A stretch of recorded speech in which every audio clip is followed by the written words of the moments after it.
అవునండి, అసలు అట్లా కాదండి. మీరు మూసి ప్రక్షాళన పాత బస్తీలో అడుగు పెట్టకుండా చేస్తారా? అడుగు పెడతావా నువ్వు? రేవంత్ని మన పితృడిని అడుగుతున్నా ఇడికెళ్ళి అడుగు పెడతావా నువ్వు? ఓల్డ్ సిటీలో ఓవైసీ అడుగు పెట్టను నువ్వు పెడతావా అడుగు? నీ కుర్చీ ఉంటుందా అడుగు పెడితే? కాదు, మూసి ప్రక్షాళన కాదంటారు. కానీ ఫస్ట్ ఫేజ్ గండిపేట నుంచి ఈ వరకు మీ హైడ్రా బుల్డోజర్ ఓల్డ్ సిటీ పోయిందా?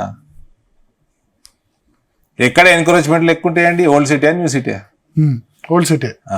ఇలాంటి వరకు పోయిందా మీ బుల్డోజర్ జేసీబీ పోయిందా? రేవంత్ పోయిందా? ఓపెన్గా థ్రెటన్ చేస్తున్నాడు ఓవైసీ నిన్ను. మమ్మల్ని ఏం బిక్కుంటాడా? వాడేం బిక్కోలేకపోయినాడు, నువ్వేం బిక్కుంటావు అంటున్నా ఆయన. పోయిండా అయినా? అడుగు పెడతాడా? ఎడ్యుకేషన్ ఇయర్ కాబట్టి ఓవైసీ కాలేజీని ముట్టుకోలేదు, విద్యార్థులకు నష్టం అని అంటున్నారు.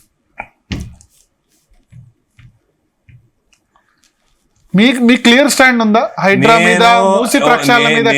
నేను ఆ కాలేజీలో అడుగు పెట్టిండా అని అడుగుతలేను, నేను పాత బస్తీలో అడుగు పెట్టిండా అని అడుగుతున్నా. అదొకటే ఎంకరేజ్మెంట్ ఉంది. మీరే అన్నారు ఇప్పుడు ఎంకరేజ్మెంట్స్ ఇక్కడ ఎక్కువనా అక్కడ ఎక్కువనా అంటే అక్కడనే ఎక్కువ అన్నారు. మరి మీరు ఒక కాలేజే మాట్లాడుతున్నారు. Bharatiya Janata party stand clear గా హైదరాబాద్ రియల్ ఎస్టేట్ పడిపోవాలన్నదే లక్ష్యం. ఎందుకు పడగొడుతున్నారు అన్నది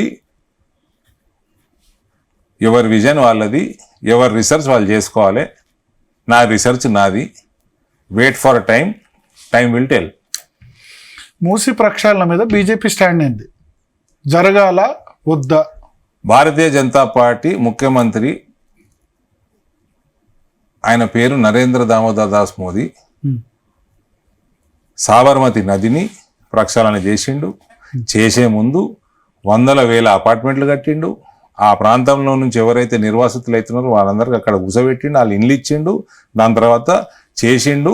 ఇవాళ ప్రపంచ పర్యాటక ప్రాంతంగా సాబర్మతి నది అహ్మదాబాద్ పట్టణంలో ఉంటుంది. ఓ ప్రణాళిక ఉంది. మీ అందరు ఇల్లు కూలగొడతాము, మేము కట్టిస్తాం తర్వాత అంటే ఆడు ఎటువాలి అప్పటిదాకా? నువ్వు ఫస్ట్ కట్టినాక కూలగొట్టు. ప్రణాళిక ఏది? ఇది ప్రణాళిక కాదు, మూసి ప్రక్షాళన కాదు. This is a sabotage on Hyderabad real estate. Encroachments మరి మీరు జస్టిఫై చేస్తున్నారా? అరే నేను చేస్తలేను సార్. చేసే పద్ధతి ఎన్క్రోచ్మెంట్స్ ఎవరు చేయనిచ్చారు? ఇక్కడ కేటీఆర్ చేయనిచ్చిండు, అంతకుముందు కాంగ్రెస్ వాడు చేయనిచ్చిండు. నీ ఓటు బ్యాంక్ పాలిటిక్స్ చేసినాయి అవన్నీ ఎన్క్రోచ్మెంట్స్. సరే చేసిండ్రు, ఇలా తీసే పద్ధతి అహ్మదాబాద్లో చేసిండు కదా. ఆయన పోయి చూసుకొచ్చిండు కదా. ఇలా డెలిగేషన్ పోయింది కదా అహ్మదాబాద్. పోయిందా లేదా? కొరియా కూడా వేరు, అహ్మదాబాద్ కూడా వేరు. ఏడైనా అంతే. సో చేయనివ్వండి, బట్ నిర్వాసితులకి చూపించాలి అంతే. సాధ్యమా అసలు మూసి ప్రక్షాళన? సాధ్యమవుతుందా? ఓల్డ్ సిటీలో అడుగు పెట్టిండా? పెట్టలేదు. పెట్టకుండా మూసి ప్రక్షాళన అవుతుందా? చెప్పండి, అవుతుందా? అడుగు పెడితే కాలిన కొడతా అంటుండు.